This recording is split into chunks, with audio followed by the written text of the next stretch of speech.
welcome back to another episode of Tam Tonight. I'm your host, Tam. Thank you for coming to hang out with me and spend this time so we can chop it up. All right, I don't have a lot of politics this week because I was out and I was doing things and I was busy with my family and other things. So I didn't have time to read a bunch of stuff to bring you something thoroughly thought out. But there's this one thing. The Senate House, everybody passed this updated coronavirus bill. A part of that bill is going to be another $1,200 Trump check to all of us Americans that make under, I think, $75,000 or $100,000. Also, there are a lot of evictions. I saw something online that said there are over 100,000 evictions that have already been filed in the state of California. And then I saw something else. Like I said, I didn't have time to thoroughly research this, so I don't know, if these numbers are exact, but they came from credible sources. I just didn't have time to go and fact check it. So, and it said overall, there are 500,000 evictions that have already been filed in America, since this thing has happened, starting early March. So that is crazy. Crazy. People are leaving large cities like Exodus. I'm even seeing a lot of wealthier people, and I saw it at the beginning, but it's kind of more so now. I'm seeing a lot of wealthier people that are in the entertainment industries, comedians, people that have podcasts, people that were actors, what have you. They're leaving LA and California as a whole. Tech startups, not just startups, but big tech companies and all their employees, since they've shut the buildings down, it kind of doesn't make sense for me to pay this high rent to be in San Francisco if my job is saying we're going to work from home forever and I could just move somewhere else. So that is really what's going on in America right now. And a lot of people I feel that have a little bit of money, they're not rich, but they have a little bit of money, enough to move around and maneuver. They are choosing to go move to places that are less densely populated, less expensive to live. And it's just, I don't know, I feel like Black people as a culture, we're kind of behind on those sort of things because we like to kind of be in the place to be, if you understand what I'm saying. So we gravitate towards the large cities. Besides in the South, where the concentration of most of the Black Americans are, we gravitate to the cities. So New York, Los Angeles, Chicago, Detroit, those hub places. And I think it's because there was a lot of, in metropolitan areas, it's easy for a Black person to get by, in my opinion, in my experience. When there's a whole bunch of different cultures, it's way easier for you to just be the person in the mix of the people of color and not really kind of define yourself well out that, oh, I'm Black and I stand for these things. So if you kind of just check the box and they need a Black person and you're qualified for the job, you kind of get it in more metropolitan areas, where in other places I don't really know a lot about that. And it seems like from the outside there's a bit more discrimination and there's a bit more I don't know, a strange vibe. There's a lot more hoops that you got to jump through. When out here, speaking from my California experience personally, if you are an educated person that speaks a certain way, that looks a certain way, carries himself a certain way, regardless of color, for the most part, you'll be able to get employed here in California, for the most part. So it's you just have to fit into their company culture, if you will, and you'll be fine. So it's very interesting to see that whole dynamic sort of shift and go away. And now, my husband likes to listen to Joe Rogan and Joey Diaz's podcast, and I heard them talking about that. I think it was on Joey Diaz's show, that now it's basically a free-for-all.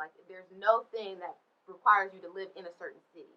And I think that's kind of been going on since the democratization of the internet and YouTube and all these things. You didn't really have to move to a LA or a New York City to be a star. You could kind of get the groundwork done wherever you're at. But now it's even more so, because the bigger places are shut down and it's everybody's working from home, and that might be we might be on the outset of this new way of things, and that's kind of how I feel and how I'm taking it.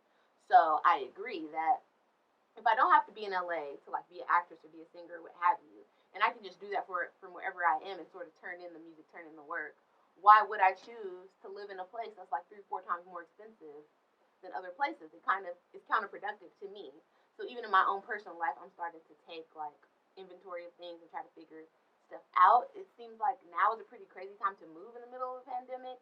Where would you find a job, or what would you do, and stuff like that. So I don't really know. And it kind of sucks for me because I feel I was on a really, really good trajectory. I was on a path to maybe this year or next year get a house. So now with all this going on, it kind of threw me back up into the mix. Well, what do I do? Do I even want that? Where should I be trying to live? The goal for me was always to move back west, towards LA in a nicer neighborhood that I could afford. And now it's damn, damn, is that even smart? Like, because unemployment and poverty is going to be so high. Do I want to live in a more densely populated area? Just, I don't know. It's a lot of stress for me. But working from home has, like, opened up the world in a way, so I feel like I have a lot more possibilities than I had previously, and I need to just take time, do some personal work, and figure out where it is that's going to be the best place for me and, like, my family. You understand what I mean? So the fact that they're giving us another Trump check, to me, says that we're not nowhere near out of the woods, and things are going to get a lot worse before they get better in terms of economics. I work with money and investments and stuff like that for my job, so I have to say that too, like, doesn't look good. All the markets look very inflated. All these big companies are getting, like, just like we're getting stimulus, like, they're getting stimulus too, and I think it's bolstering things and it's making things appear to be how they're really not. Like, if we were just, I feel like right now is worse than what happened back in 2008, and it's just, like, stuff is being put up in our face, and then plus the protests and all that and the riots that's going on, like, all these things are being put up, and we're not really focused on the fact that our financial structure and capitalism is taking, like, another hit, and it's been 10 years. So, like, that's pretty crazy. And I read this article that said the average adult, like my parents' age group, I would say, like, maybe 55 to 30. Those people are not even 30. 55 to 35, right? Because some of my peers are 30. So they're saying that group of people is still recovering from the economic downturn in 2008. And, like, I can vouch for that for people I know and people in my family. Like, there are people that still have their houses underwater that are my neighbors. So, I mean, upside down, underwater. Same diff when you owe money. But it's like, so then this is happening too. And it's just, I don't really know if I can say with conviction anymore. And I've kind of been on this train for a long time. I wanted to move to Europe after college, after FITM in 2011. So it's like, this just sets in more that I don't think America is, like, the last stop for me. I don't think America is the safest. I don't think it's the best place to live. And all that exceptionalism that we were taught from our parents and grandparents is, like, maybe it was never true. Maybe it was true for a time. But in my lifetime, it really hasn't been true. And then there's a new study that came out that shows America is the worst place to raise children, just right above Mexico. So it's very, very crazy to me. And I think very telling, too, that, like, we get all this marketing, all this propaganda that we're the best and America's the safest and America's the greatest and all these things.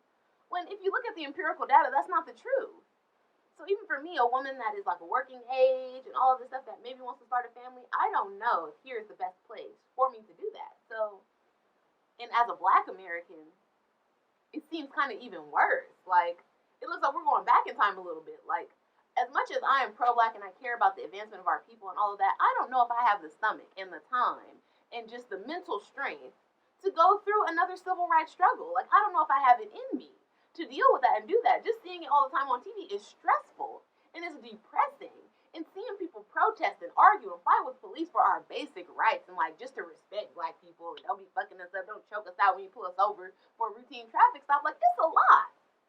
And I know that, you know, since we lost whatever war that we lost and got us in a situation to where Black people, all people of, you know, a more melanated tone are just the underclass of the world, I don't know if I can, like, try to change that and do something. Maybe I just need to get the fuck home. Like, and it makes me sad because America is my home. Like, through ancestry DNA and research and genealogy, my family is part of the first Americans, the first Black people that were brought to this country. Like, we are related to people from Jamestown, Virginia, and all this shit.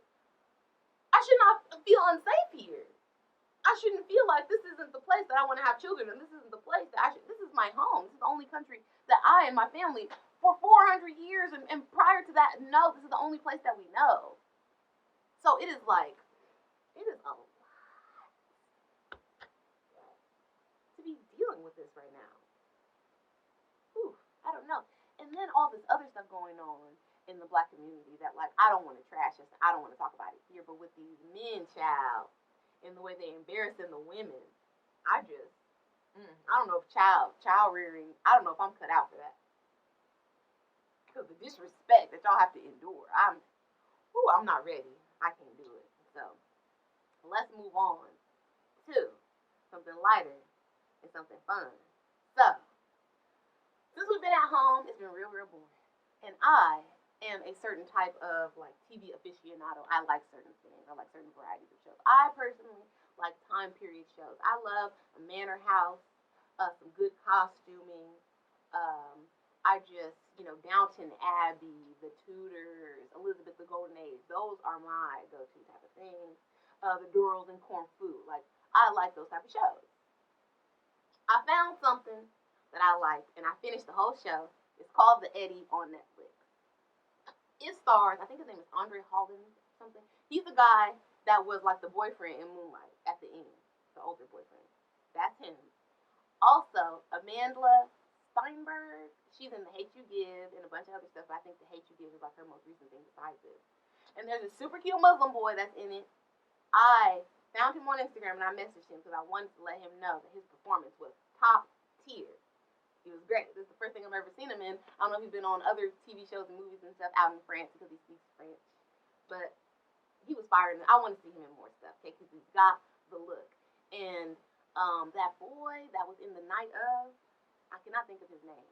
But he, like, had a little bit of that hot Muslim vibe. But this boy is way, way cute.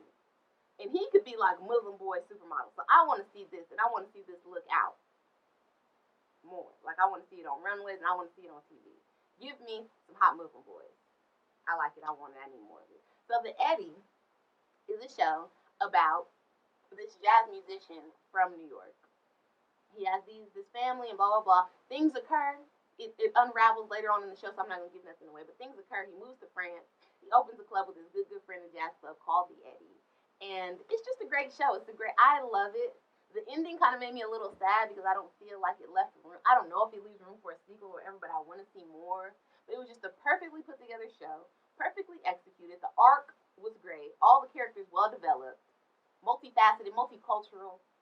All right, I want to see more TV like this. Less of the meaningless. Like, I can't stand a cop show, a court show, a goddamn whodunit detective show. Take that off TV. And give us more artfully thought out things about people and their personal lives and relationships. I don't want to see no shoot 'em up, bang bang, fake cop show. I can't handle it. So please divert the budgets to that, to more real life, calm, basic.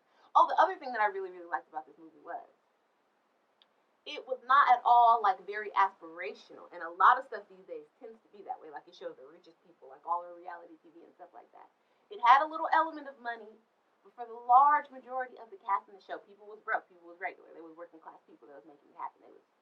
So I want to see more real things on TV, more real shows. The Eddie, fantastic. I don't know what kind of award you can get for being on Netflix as a show. I think it might be the Emmys, but give them all the Emmys. The cute Muslim boy, Amandla, and Andre, because the performances, I mean, who's doing better than that? The Eddie on Netflix, streaming now. All right. Now, we're going to go over to my Look of the Week segment. It is my absolute honor and my pleasure to give you this week the great, the beautiful Lori Harvey in Hermes top and bag, Balenciaga trousers. She did not name the shoes. Lori never disappoints me personally because she just embodies, I feel, the rich California vibe. And we don't typically get to see that with a lot of black girls, especially her age. So I love it. And, like, I love that she's also friends with Elisa Johnson, who also gives me that rich California black girl aesthetic. And it makes me feel away. Now, it makes me feel poor. It makes me feel slightly depressed from time to time. But besides that, it makes me feel like I, too, can, rise to those heights if I work hard and be diligent. And I, too, can have, like, a collection of Kelly Croc bags and just fly. Lori. And then the skin and the makeup. Also, another development is I am hearing and I'm seeing on the internet that the great Lori Harvey is working on a beauty line. And she was talking about on one of those Essence Brady Bunch things that she is working on it because there are not many black women or black people, period, that are represented in the beauty market in the top tier and the highest level. And I was like, ooh, Lord, that's the word. So she is coming to join the pantheon with Pat McGrath and Rihanna with Fenty. I want to see it because Lori has been beat on the scene since she came out, and then her mama is beat too. So this is generational fineness, generational greatness, and we need those secrets. We need those, we need the tools. Also, I feel like, no disrespect to Lori, but there is a certain type of like class and look and just put togetherness on a kept lady, if you know what I'm talking about. And they just got that style and that swag, and that's what I need like laid on to the rest of us. So Laura, you're gonna give us some classy makeup looks because right now all of the like beat face RuPaul's Drag Race type looks with the winged eyeliner and the multi-level eyeshadow and stuff, I can't do that. So I hope that you're giving us makeup looks to look like yourself, like very no makeup look very classy, very clean, very fresh. Because that's what I want. Beautiful Lori Harvey look of the week, don't sleep. And the jewelry is always on point. The hair is always on point. Just we cannot say enough about perfection that Lori brings to Instagram. Next, we have Aleali May, LA girl. Now, Aleali, like, she serves looks for a living. That's just what she does. But this week, she came in a Telfar look for the most part. Telfar pants, Telfar belt, Telfar white mini shopping bag. Telfar had a big controversy over the weekend or last week. They released a new, like, colorway and all this, and people bought it up. The resellers, the hype beast. So now Telfar is on like the track of a Supreme and things like that, where people just stand out in line and they hoard all the stuff to try to sell it for more, 2, 3, 4 times the amount online. I personally, I don't want to support it, but I do think that it's going to add to the like legend and the like thirst and like I already said, the hype beastness of his brand, because if a person is willing to pay, the bag was originally $150. If a person is willing to pay $400, then it justifies like the quality of your work, the fan base for your work, all of that. So maybe you can release things that are a bit higher tier in the luxury market. So like I've said before, I love the Telfar bag. I love the idea of it. I even love the TC logo because my initial is a T. But just like a little bit of the construction and stuff, I don't like that much. And I would really, really, really like a leather bag so I could keep it, you know, maybe pass it down to my children. I don't know if like vegan leather could stand up like that. I remember I had a Stella McCartney bag, and Stella McCartney is also known for vegan products, and it just didn't hold up. So I don't know. His bags are cheaper, so it justifies it.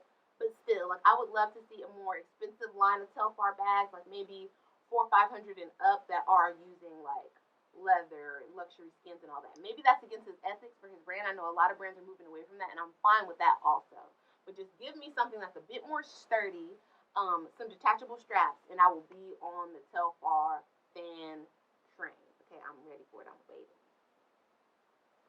Aleali, back to the fit. Jordans, as always. I believe Aleali has a partnership with them. White tank top, glasses, fly hair, fly makeup, as always. Aleali is just a classic LA girl. She is like a girl that I grew up with or seeing on Melrose and Fairfax, and just walking around with her homegirls looking cute, always in the latest, but never like um too like stuffy. It's always like they're streetwear girls. So that's why I love Aleali. Kills it every time, don't ever disappoint. Follow her on Instagram if you want to see more. And she drops her own Jordan and shoe collabs every now and then. So if you're interested in that and you're a girl that's like a sneakerhead, check her out. She's your vibe. Next, we have the beautiful model, Jasmine Daniels, in a full vintage Jean Paul Gaultier look from No Signal ATL. Jasmine is just a beauty. She always slays the look. And I don't know if she has some type of partnership with No Signal, because she tends to tag them a lot in her vintage posts. Like she has this Vivienne Westwood corset top, and she tagged them as well. So I don't know if she works with them or if that's just her favorite place to shop down in Georgia. But very cute look, vintage. I love the Gaultier aesthetic as a 90s kid, so never disappointed. Hair and makeup always, skin always on point. Love it, Jasmine. Never disappointed. And last but not least, we have Instagram OG Melissa's wardrobe in a Rick Owens beautiful brown dress. Like that's why I had to give her look of the week, because the tone of this dress and the tone of the skin and the gold hoops by Mishu Designs, like it's just money. She looks rich. She looks like a chocolate goddess. So, Melissa's wardrobe. And Melissa also recently had a feature in Vogue about how to work on your personal brand now that we all working from home. So check her out. Check out her Instagram. And those are my look of the week. Like I said in the last episode, if you would like to be featured on Look of the Week, please DM me at Tam Not Tammy on Instagram or Twitter. I also run the Watch Time to Time page, so let me know and I'll share your look here. Fly girls only. And now for my absolute favorite part of the show, 106 in Parking Lot with your host, Tam. All right, so this week I've got some great music for you. But if you could not tell, already that this show is going to be about currency. As you can see, my Lifers X Taylor shirt, I'm about that life. Okay, I've been to maybe 5 currency concerts starting in like 2010, 2009. So just me and Curren, me and Spitta go way, way back. I used to like Currency when he was with Cash Money in them. And then he departed. I used to see him on like, you know, the little hood to hood type videos, DVDs that you would buy. Currency had his own. He was just talking about like I had to leave that deal and woo woo woo, and how I'm on my grind, on my hustle. And I'm out here and I'm just making it about the music. I'm gonna just put out music, put out music, put out music. I'm gonna tour off of it. And I'm just get my own. Like I've been around enough people. I learned enough. I think he was around No Limit Soldiers and them too because he is from New Orleans. So I think he just soaked up enough game and was like, look, I got it. Stand back, let me do it. Now it might take longer. I might have to hustle a little harder, but I'm gonna do it and it's gonna be all me. Woo. And maybe it's because I'm like an LA girl, a real LA girl, like I'm from the hood kind of. There's just nothing I love more than a hustler. Just somebody that's willing to just bet on themselves and go out there and get it. So Currency, woo. Let's get into this project. Currency gave us the OutRunners with him and Harry Fraud. Now, if you don't know about Harry Fraud, go Google him. The music of the Harry Fraud, please. You sleeping, you hurting yourself. So go check it out. It is called The OutRunners. It has 9 songs. I like all of them. There are absolutely no skips, but like I said, as you can see by my word, I am biased. Okay, I love Currency. First, we got Offloading. Now, Currency is one of those rappers that just the bars and the vibe is so good that you cannot. So I have to share Currency's bars with you so you can understand my love and why I love these songs. So, my convertible top peel, my life real. I could get you the details, but I don't squeal. Take whatever I want, nigga, I don't steal. Anybody could get though, the game rules there. Like, and then he goes over to what I think is like the chorus for the whole CD because I heard him say it in several songs.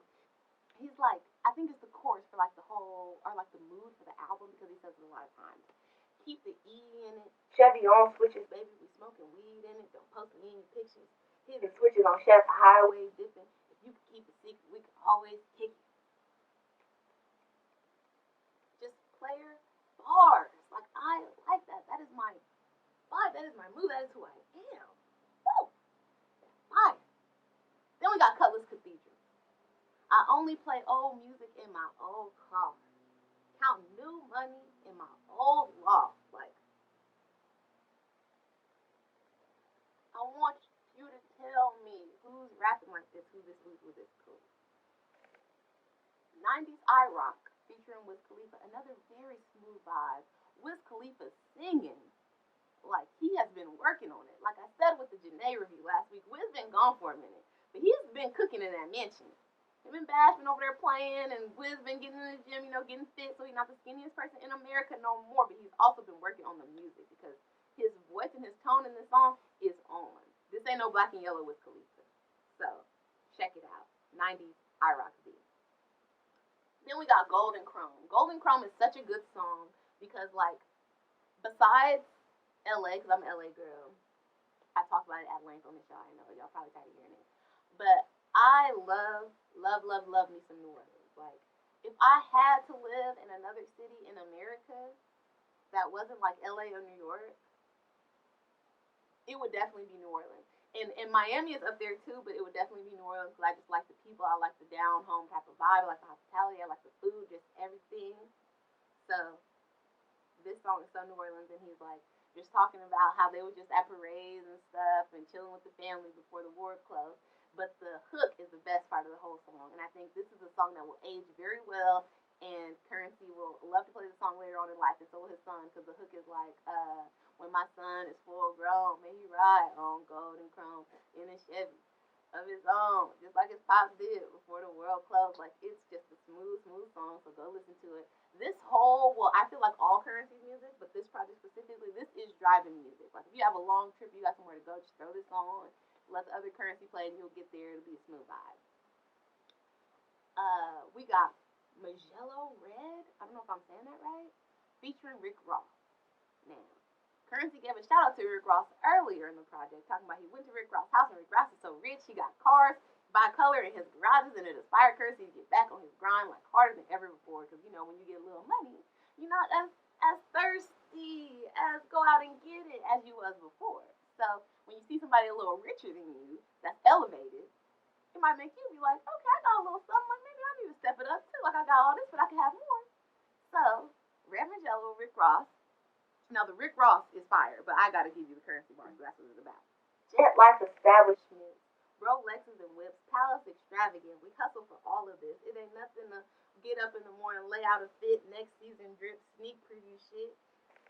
Shit you gotta pray to get. East side. Please. Please, please, please. And I'm from the east side as well, so maybe that's why this just resonates so deeply with me. But Riviera Beach featuring Conway the Machine is like a very cool, chill song too. And it has this little sample that's like, if I want it and I get it and I didn't get it or whatever, it's because I changed my mind. Like I just like it. I think it's a cool song. Seven Seas, more player songs. I, as like a lady of a certain type of standard, I like this song. Don't get me wrong. The bars is raw, the flow is raw, the beat raw. But it's just the story that I don't like. And I know it's because of my position in life. He's like, met a girl at the sports bar, her uniform, booty shorts, and a sports bra. When she get off her shift, she gonna be in like, that's so nasty. You niggas love fucking help. That's so dirty. You met a girl at a restaurant and you gonna invite her to your house? Like, oh, Currency. Do better. It's college girls and nice girls that work in offices and whatnot down in New Orleans. Now, I'm not saying that the girl at the sports bar is not a nice individual, but do you gotta take her home? Like, it's nasty. Like, maybe because I'm a girl, but no. Rise above. 7C is still a great song. Now, In the Coop. In the Coop is my absolute favorite song on this project. And it's because the song is fire, but also because it has a great Jim Jones on it. Now, my best friend, since I was 12 years old, Brandon, introduced me to Dipset. Loves Dipset. I mean, of course, everybody knew about Dipset, Joel Santana. Everybody knew about that. But Brandon introduced me to like the Dipset. Okay, and Jim Jones just has a different type of flow. I don't feel like people respect Jim Jones because he was on the show with Chrissy and all of that, and he did balling, so people feel like, I don't know, like he's commercial rapper, but he's not. Jim Jones got flow. And on this song, if you want to test the validity of Jim Jones' rap skills, you need to go listen to In the Coop. Ride around in the coop with the beat on loop. Like, woo! 7 days without prayer, that's a weak-ass week. Jim Jones. Jim Jones is like, oh, that's why we keep a fancy Lord that'll beat the charge. You can see the pain in my, like, oh, Jim Jones is so good. Please go listen to it. Ride around in the coop with the beat on loop. Like, oh! I thank God for Jim Jones rapping. I thank God for Currency bringing him to this project. I thank God for Chrissy letting him out the house, go to the studio. I just thank God.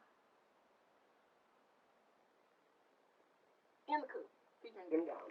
And then the last song on the project is Pounds of Paper. Great song. Pounds of Paper is just classic money talk, but in Currency's like chill, laid back sort of way. And it just, I don't know, like I said, it's perfect riding music. It's perfect smoking music if you smoke. And just go listen to the OutRunners. Currency and Harry Fraud right now. It will change your mood. If you're driving somewhere, it will change your drive. And like I said at length, that Jim Jones song, it will puff life into you. So thank you. And Jess nigga, we're having you been in your life forever. Next, we're gonna go into the debut project by the great, the beautiful, the talented, the stylish Flo Milli. Now, Flo Milli is coming to us with Ho Why Is You Here? It's a project with 12 songs. And again, no skips on Flo Milli. Now, Flo Milli is fairly new. She's fairly young. She does have like a lot of stuff out there if you want to go look on the internet. She's been like on her grind a little bit with the rap, but as far as a full project put together, this is the first that I have seen. I'm hearing of. First up is Mood Every Day. I'm the shit and that's my mood every day. If you're trying to fuss with me, it's a little too late. This is a perfect intro to a rap album for a female, I feel like, because it sets the tone. Like, look, I'm not looking for you to like me. I'm not looking for features. I'm not looking for maybe like a rap boyfriend or nothing. Look, no, I've arrived. I'm here. And if you're trying to get on the Flo Milli train, like it's already kind of close. Like we're already doing us. We don't need no extra. And I just love that. Another solid point that was brought up that I did not think about because, I mean, we are who we are, we're limited to our experiences. JT of the City Girls brought up the fact that Flo Milli personifies dark skinned confidence in this project. Now, she didn't say it like that, but check the tweets. She said that, Flo Milli is dark skinned confidence. And I feel like that's very true and that's very poignant as well because think about the amount of darker skinned girls that you see elevated to the top of music. There's not a lot. And if you want to go back, if you like Vlad TV, there's an interview with Vlad and Matthew Knowles when they talk about that. And I guess Matthew Knowles teaches some type of history of music class or something at a college. And he challenges his students to go out and find a dark-skinned black woman that reached the top of the charts maybe in the last 40, 50 years. And they were hard-pressed to do so. So I think it is so great and so beautiful that Flo Milli is out here letting people know, look, I'm that one. I don't need nobody else. And I'm fine. I'm working and I'm doing my thing. I'm doing my, you know what I'm talking about? So I love it, and I want to see more of this because there when darker skinned black women are elevated to the highest parts and they are adored and loved and given their flowers and things like that, it helps rise the tide of all of black people, right? Because if you look a certain way, if you're more fair skinned or whatever, you're only like called beautiful or you're only seen as more attractive because of your proximity to whiteness. And even if you don't like it, like the truth is the truth. Colorism is a thing. It is what it is. Like it's the remnants of what we call this great place, America. So if a darker skinned woman is like elevated to the top of the beauty and fashion industry and is adored, like put on the covers of magazines, put on campaigns, she a cover girl, all this stuff, it makes all of the rest of us like, I don't know how to say this in not a mean way, but it rises the standard of beauty and it puts us as the standard of beauty. Because right now the standard of beauty is like a Lois Lane, Jennifer Aniston looking chick. So if the standard of beauty can be Flo Milli, then everybody under that, we can all be beautiful. And I'm not saying like we have to be beautiful only and these people gotta go away, but we're saying like we need to be equally elevated. So I love the fact that Flo Milli is out here, rising the tide of all black girls. Like, look, I'm the one. I'm fly. I don't need it. Perfect. Then it's Beef, Flow Mix. This is a great song, and I like the bars on it. Now that's why that's another reason why I like Flo Milli because it's not all like this my body, my pussy rap. It's like some real bars for her age group and for her station in life. She's a 19-year-old girl, so don't be trying to come here like, oh, she's not Tupac, but she's talking about things she wants to talk about. And in Beef, she's like, my dad will drill you like a cavity, and he won't let you in on his strategy. Better think twice before you come from my family. Honey, you could cause a fatality. Can't do no broco, they give me allergies. She's like, but I know they love my personality, probably because I got a nigga mentality. Flo Milli, she's just hard and she got flow. That's why she called Flo Milli. So, like, just respect Flo Milli. Give her her flow, give her her coin. Let that be that. Next song is, I think, my favorite song on the project, but I have two. So this is number two. I'll walk around like that bitch. It's just a great song. The bars in the song hilarious. She's like big top, small legs, bitch built like a wine glass. It makes me laugh all the time every time I hear it. And then she says, okay.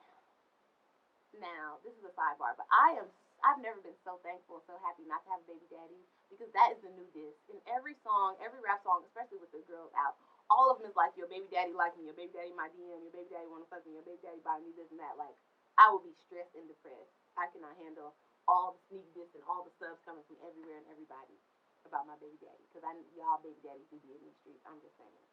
So I'm glad. Whew, you just keep me near the cross because I could not handle this. And she's like,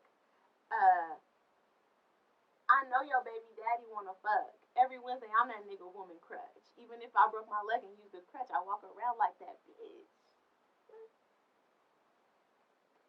So really shit. So it's good. In the Party was a single. We talked about that before. It picks up when I step in the party. I jump in and he all on my body. Cute song. Like it's just a cute song. Pockets Bigger. I love this song. None of you bitches is fucking with me. None of you bitches is fucking with me. None of you bitches is fucking with me. She should have had Rico Nasty on this song. Now, I do get the legacy build of it. Like, I didn't want to have a bunch of features on my first project, but I feel like Rico Nasty would have killed that song, and it would have been a perfect collab. The video would have been fire. It just would have been money. So, please, if you come out with the deluxe version of this, Ho Wise You Here, please put Rico on this song. I saw on Twitter that y'all got an unreleased song, and I want to hear that too. But this song needs Rico Nasty. It's fire. But Rico Nasty make it #1 hit. Please, bro. Please. For my favorite song on the project. Maybe my favorite Flo Milli song too. We got Weak. And I'm so happy she put out the music video too. So that means that they know, her team knows that this is the song and they're gonna push it. I ain't talking about no fitness when I say these niggas weak. And she used the SWV sample. It's so beautiful. I could not have picked a better song or lyrics or anything myself. It's just crazy. She's like, all these niggas hit me up when they be craving my attention. Ain't even let them hit it. Got them sprung off just the friendship. Trying to claim me, I can't blame them, but that's just why I keep my distance. And these niggas weak. Don't be calling out this. It's bomb song, bomb video. Go check it out. Run that cash up. Run that cash. Bounce that ass up. Bounce that ass. Bomb song. Weak. Send the Addy. Send the Addy is my song. I like that she's putting in her swag on things because I have yet to hear a rapper from Alabama. Now, there's probably one out there that I like, but he just didn't rep it because Flo Milli is coming on this song like he want a bitch from Mobile. Nigga, we nasty and trill. Like, I ain't never heard nobody rep Mobile, Alabama like that. Flo Milli might be the one to put y'all on the map. So stand Flo Milli, rep for Flo Milli. I don't think you can handle it. I can let them post me on the internet, keep that shit on the low. I ain't feeling that. Like, woo. 19 is just about Flo Milli stunning on other girls her age. Because she's like, man, you bitches ain't built like me. I got rich at the age of 19. They chasing dick while I'm chasing my dreams. And it's like, that's kind of true. That's what young girls be doing. And I wish, if I could impart anything to like a 15 to 20-year-old girl is, yeah, like, guys are just going to be around. Especially with social media now. You don't even got to be out at parties or out on the scene to like get attention. So you should really just be going after the things that you want and the things that you feel are important. Because like what I've discovered in my old age, 27, like these men ain't really about it. Like even the rich ones, they're not really about it. So if you want something for you, you gotta go out and get it because ain't really nobody about to give it to you. I mean, and if they do, they might take it away when they feel like it. So my best advice to young women is like what Millie said, like don't be chasing the penis is free. It always has been. Do not chase it. You need to run after it because if you do what you're supposed to do, they gonna be after you. So just stay chill. Don't be thirsty. Thirsty is never cute on a girl. It don't work. May I is a very, very cool song. She sampled or like remixed the Snoop Dogg Gin and Juice. And she's like, May I kick a little something for the G's and take a nigga only for the weekend. Very cute song. Bomb Flow. Pussycat Doll is very cute and very funny because I feel like maybe Flo Milli was probably young, like 10, 11, 12 when the Pussycat Dolls were out. So she's like very aware of them and all their things. And she's like, I feel like a pussycat doll. I don't answer when he call. Bomb song. I'm the HBIC. She know I'm hot because she not. They can't keep up with me, but deep inside they want my spot. Like Flo Milli is just that girl, that. Not friendly. Now, Not Friendly is my song because I feel like that's who I am. Flo Milli is like, these girls be acting. I can tell that you're pretending. These hoes really be hating, and that's the reason why I'm not friendly. Like, and I can't like stress the fact that I really don't like super duper friendly ass people because I feel like you kind of got to be a little bit fake to be friends with everybody, be cool with everybody. Nobody is likes everybody. Nobody is cool with everybody. Nobody is that agreeable. So if you got 500 friends, 1,000 friends, you're called, oh yeah, that's my best friend, that's my close friend, that's my friend, my friend. Like something about you is not right. Okay? Because that's not, no. You can be likable, you can be well liked, but just all these friends, something's afoot. And I don't want to be a part of it. I'm good. I'm straight on that. And then last but not least, it's a song called Excuse Me. Now this is really the only song on the album that I don't feel. And I feel like it's probably because of my age, but it's like, excuse me, bitch, and I just can't vibe with it. But besides that, perfect album, still no skips because it's the last song on the project. So just fire. The looks were fire, the verses were fire. The fact that you didn't have no features, also very legendary, especially being a female. Your cover, bomb. The music videos that have come out so far, bomb. So Flo Milli, please stay on your trajectory. Stay safe, stay solid, stay out the mix. You know, don't get into no girl drama. And just continue to ride your style. Like you said, I'm trying to make $1 million my salary. You're going to get it.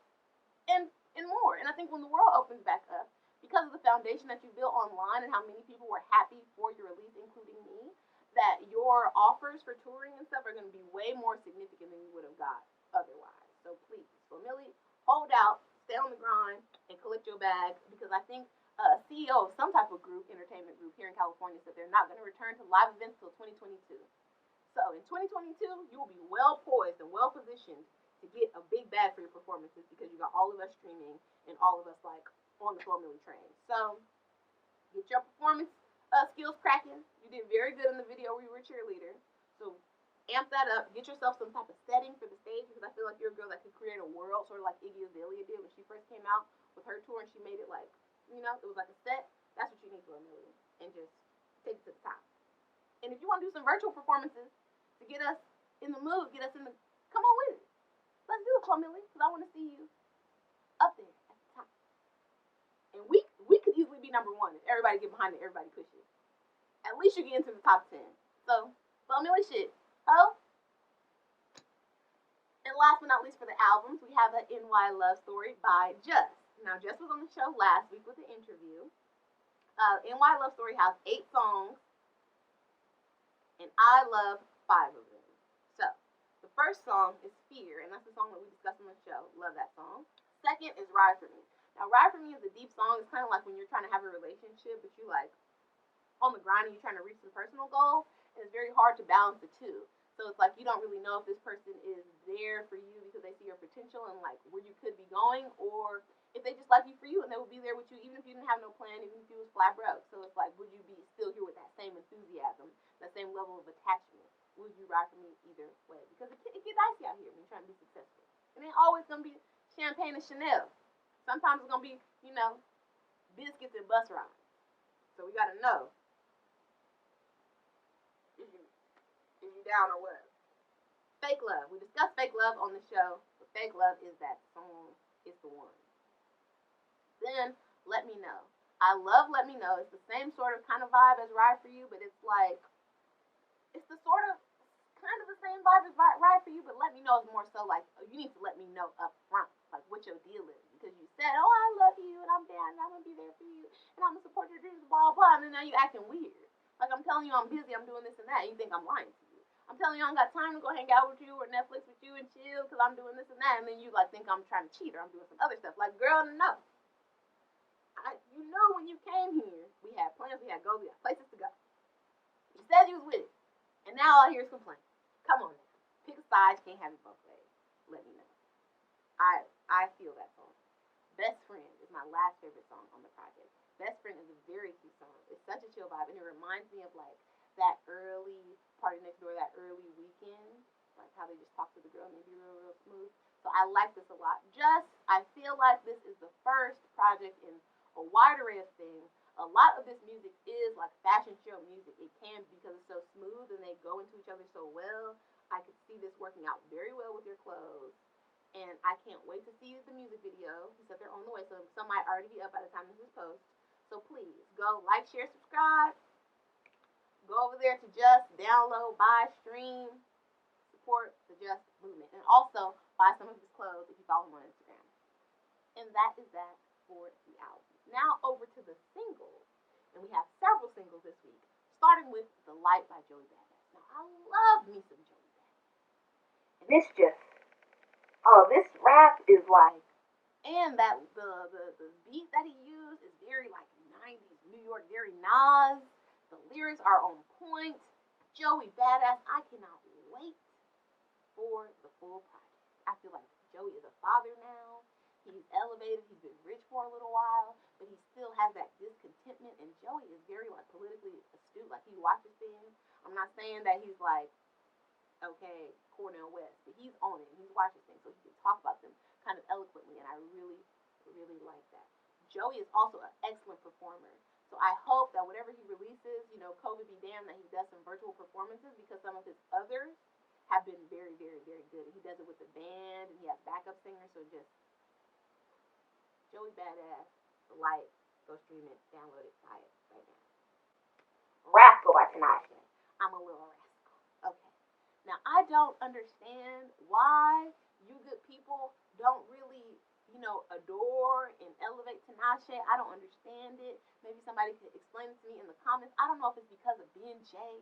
in that interview he gave on Blab when he was like, oh, Tinashe is the reason why the New Boys broke up and blah, blah, blah. But just, man, because she came out in the 2-on song, it was everywhere. Like, I hate that song because they played it so much. Like, I feel like they play it one time and we hear it in my dreams. But her other songs, her other music has been good, so I don't understand. Please go and tap into Tinashe. She's more than just a cute face. Go and listen to some Tinashe music. It started out with Rascals, the party song. It's very dancey. Check it out.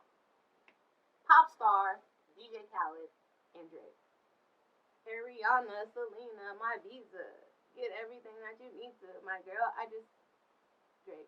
Now, if you want to talk about why Drake is in a different category and why Drake is richer and why Drake is more elevated than this other, like, rap canister of real niggas, it's because Drake comes with the things that the ladies want to hear. And a lot of y'all, I don't know, because you hate your mama or because your daddy didn't love your mama or whatever, but y'all got problems with women, real deep-seated issues, and you do not. The last thing you want to do is talk about, like, being nice to a girl or buying a girl stuff or making a girl have a good time. I don't know. It seems at this point it's kind of a tiny, teeny bit gay, but that's to me. Because everything about your home is like, I ride for my home, but then when the girl's like, oh, fuck these bitches, MOB, like, that's why you alone. Drake is over here talking. Girl, you get anything you want. You buy anything you want. Girl, I don't care. It's light work. I ain't worried. Spend the night in the mansion, drive the whip. I'm gonna send you a flight home. You're gonna go. It's gonna be the best memory of your life. Boom, it's over. I don't understand it. So just be better. Just be like Drake. Even if Drake don't mean it, because clearly Drake got a baby on the side like all y'all too, so he's not really, but he's speaking a way. He's presenting himself in a way that the girls like. So less shooting and killing and robbing, and more let's take these girls out shopping, because we're, newsflash, we're the ones that buy the music, we're the ones that come to the concert, we're the ones that buy the merch. Speak to the ladies, or just be chill. But the disrespect towards us is not really going to get y'all far. Okay? Now some of it is cool, cute, some of it's cool. We don't fuck with bitches like that too. We might say a couple derogatory terms, but it cannot be this constant bashing of women. It's very homoerotic. Put it together, fellas. Pop star Drake and DJ Khaled. It's gonna be a hit. It's gonna be in the top 10, 5, whatever. And this lets me know that DJ Khaled's come on with some fire too for this second son. So we got the full rollout for a shot. Let's see what we do for this other baby. It's gonna be fire. Now J. Cole gave us 2 singles: The Climb, Back, and Lion King on Ice. Very fire. J. Cole is back in his bag, back in his rap bag. He even discussed, or he let out a little post about how he feels like his personality and his lack of confidence and stuff like that stifled his career early on, and he didn't do a lot of features and stuff like that with his peers. So I don't know, J. Cole just didn't feel welcome. He wasn't feeling the vibes. And he wasn't as hungry. He just wanted money so bad. Life unstable. You know, the plight of a black person in America. We was broke out here. We was struggling. Now I got something. I got married. I got a family. And I was kind of chilling. But then I went to the Dreamville camp. We made that project. We got Grammy nominated. I was around all the young people. You know, reminding me of my young self. And it lit the fire back up on J. Cole. So go listen to these songs. Bomb. And I can't wait for the album.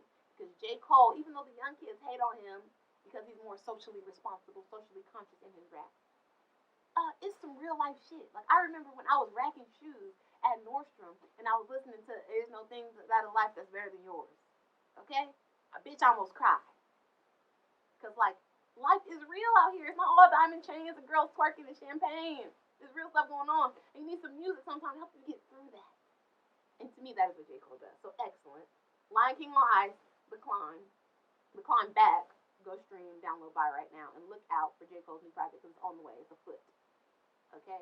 And then also, this is random, but I'm seeing a lot of tweets and a lot of spicy stuff from SZA. I also saw SZA's tweet that she had shared the project with her mom. So SZA's on the way too with the music. So we're about to get blessed. We just gotta be patient. We gotta be diligent. We gotta give to the homeless. We gotta stay inside, wear our masks, and get this music. Gucci, Bree Runway, featuring the great Malibu Mitch. Now, Malibu Mitch had a feature on here last week for her Let's Be Honest. Go stream, download, buy that right now.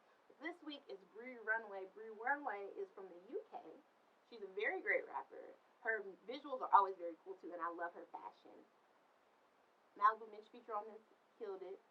Go check it out right now. He done fell in love with a baddie. Now he calling me Big Maddie.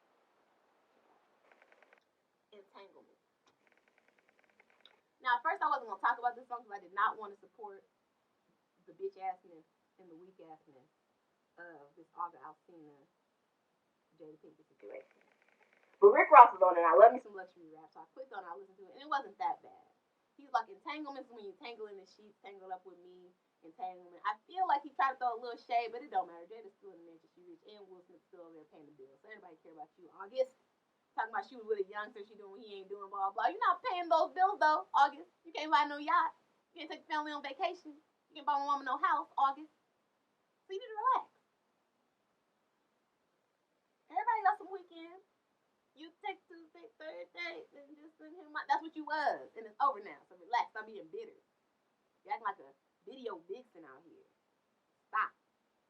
Entanglements? Okay, song, good song. Rick Ross part, fire. Even though I didn't like his opening bar said jaded by the beauty or something like, don't do that, Rick Ross. Stay over there, Rick Ross. You got a lot of dirt too. You don't want people to bring it out. Keep Jada's name out your mouth. And synonyms. Don't do it. I don't appreciate the disrespect. And last but not least, we have It's Like by Shady. Now, Shady is like an Instagram, Twitter famous rapper. She has albinism, so she's very, very fair skinned, but she can rap and she has bars. And I don't know if she always goes viral, and I don't know if it's people are making a joke of it based on how she looks, or if people really like the music, but the music is really, really good. Now, I know that the entertainment business is very fickle and very particular. So I don't know if because of her disability, she would not be fully accepted, but some of you rap girls need to hire her because her bars is a lot. I'm not gonna say better, but her bars is killing off some of y'all bars.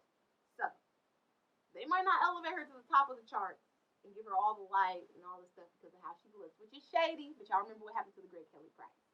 It just is what it is. So, but this girl, she can rap. And y'all might need to give her some checks, hire her on your team, let her, help you out. Because the bars are there, the flow is there.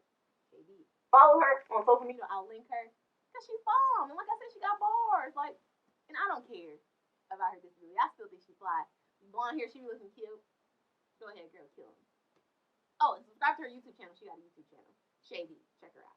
And that is that for 106 in Parking Lot. Now we're going to go over to my Chevy playlist where I give y'all tracks to ride to and keep the block hot when we're not here together. And this week, I'm going to start it off with Rude Child by Donovan. Now, I found Donovan on Twitter, and I love this song. The video, I don't think it's out yet. He had a link, and he said it was on Patreon, which I think is very smart in these dark corona times. But Donovan, I'm a rude child. It's just a bomb song. Go check Donovan out. Follow him on socials. He is going to be on the rise. Okay, I don't want to compare him to anyone, but he is like that early neo soul, like when your mom used to listen to D'Angelo, and then he's that vibe, but just for our time. So go check it out. Reach out. Lockdown by Coffee. I love me some coffee. Reggae, clean. I put your body on lockdown. It's just fire song. She's like, where we all gonna go when the quarantine is over and everybody touch her up? What we gonna do? Coffee, bomb. All Good by Janae Aiko. I talked about this last week on the show. All Good. Why you let me hurt you so bad? Why you let me make you so mad? Like, it's just a bomb song. Check it out. Pretty Bitch Freestyle by Saweetie. I've been bumping this since it came out. I forgot to mention it here on the show, but it has been on my personal playlist, and it's just bomb. Now, I did not fully embrace Tap In because I feel like it feeds into the propaganda that Saweetie is whack, and that's not the case. I think she's just trying to get a hit like she did with My Type, and they're using a formula of, like, a very, very well-known hip-hop song that has bang and putting Saweetie on it. So I get the formula. And she's trying to chart. I get it. This is about paying bills. It's not about getting no street cred. But Pretty Bitch Freestyle is like the real Saweetie. That's the California Saweetie that was rapping like in 2018 and her car raps and stuff. Pretty bitch music. Big mama. I'm a shit talker. I see you copy every look. I got a few daughters. What? And it was just so many bars. She's like, since the age of 15, niggas trying to seduce me, but fuck getting paid off the blaze, you can't use me. I'm top dollar bitch, but I'm far from a hoochie. Like, what child? Oh, as a girl that grew up off Avalon and Imperial, you niggas was real thirsty, real pressing with that pimp shit. I was not down either. So I feel this. We did not understand. It hit me right here in my chest. Like, oh God, these are bars right now. I'm the Birkin bag. Keep my baby hairs laid. Fendi frame the Hermes mermaid. Like, bars. So go check Saweetie out. Pretty bitch music is on the way. But in the meantime, this Pretty Bitch Freestyle is bomb. If you ever in your mind want to doubt or want to talk about Saweetie's rap ability, play this. Get yourself back together. because she not playing with y'all. She just be trying to get her money for her single. But the real rap is here. The talent is here. The material is here. Say no more. And the look in the video was fire. It had like black is beautiful. Woo! Working in the Birkin. Yeah. And then last but certainly not least, we got Week by Flo Milli, because like I said, I want this to chart. I want Flo Milli to get all her things. I'm trying to make $1 million my salary. Let's help Flo Milli. Week is a fire song, fire visual. Stream it, download it, buy it. These niggas speak. Come on. I didn't even let them hit it, y'all. From off Mr. Friendship. Please go listen to it. And that is my Chevy playlist for this week. I hope y'all enjoy it. It is available on Apple Music and YouTube and anywhere else you would like me to put it. Let me know and I will add it there immediately. To close out the show, I always love to leave you with a positive quote. Since we're in like these dark economic times, and I feel like things is gonna get real Great Depression type, because me and my grandpa talk about this all the time. My grandpa's in his 80s, and he's like pointing out to me because he watches the news on this big 100-inch TV, and he's like, "You see that unemployment? You know what that's higher than, right? That's higher than the Great Depression. You know, the Great Depression only had this." Blah, blah, blah. So it's just, I get a lot of information, and I feel like it's about to go down, and ain't nobody prepared for it. We're on Instagram and worried about looking cute and just being frivolous. So I want my quotes to be about living simply, simplicity, and just paring things back, because that is the spirit that we all need to be on. All right. The quote for this week is by Joshua Becker, and it is, "The final step in crafting the life you want is to get rid of everything you don't." Yeah. Just sit with that, take that in. Okay? If you don't like your job. Right now you might need to keep that job because it's real rough out here. So we're on to the second thing. If you don't like your place, you can always move. You can get another roommate. You can get another thing. You can get another living situation. I know me personally, monotony depresses me, so I need to change the scenery to keep myself happy, fulfilled, smiling, on the move. If you have a bunch of clutter in your house, your space is dirty, your space is full, get rid of it, get it out. If you're cool with people that kind of make you sad or don't elevate you or don't, talk about positivity and put you on the right track and give you good advice, like ditch them people. If you got a man that's like dragging you down a little bit, you might shake that off. Like, I know it's hard, I know it's confusing, you want to be lonely, but the first step in creating the life you want is to get rid of the stuff you don't want. So take a solid inventory of your life, all the things that you have currently. We're not worried about the things we don't have yet and the things we aspire to. We're talking about current. Survey the ground. What do we got? All right, we got this. What are these things that we don't fuck with? All right, we gotta take that out. Okay, now we can lay this all out. Now we got everything we like, everything we need, and we can build up from there. Because I feel like too, if you really want to be successful, that those become the pitfalls of success when you're around the wrong people. You got too much stuff going on. You don't have a clear path. You're not focused. So just take those first steps, inventory, get rid of, and then build. And I think all of us will be better off. Health, wealth, knowledge, self. That's what we're going to work on during quarantine, because this lockdown ain't going nowhere. We're about to be locked down. And we're about to be locked down for real, because they're giving us another $1,200. So that tells me it's not looking good. So please. Simplicity will be the key. Thank you. I love you so much for coming here and hanging out with me every week. We got 118 subscribers now. Wow, wow, wow. Make me feel good. I really, really want to get to 200. I don't know if I can do that by the end of this year. But I'm going to make that my goal. December 31st, New Year's, we need 200 subscribers on Tam Tonight. Okay, so help me do that. I'm going to do my part. I know what I can do. Y'all let me know what I should do. And thank you to all 118 of y'all. Y'all are bomb. I'll see y'all next week. Bye.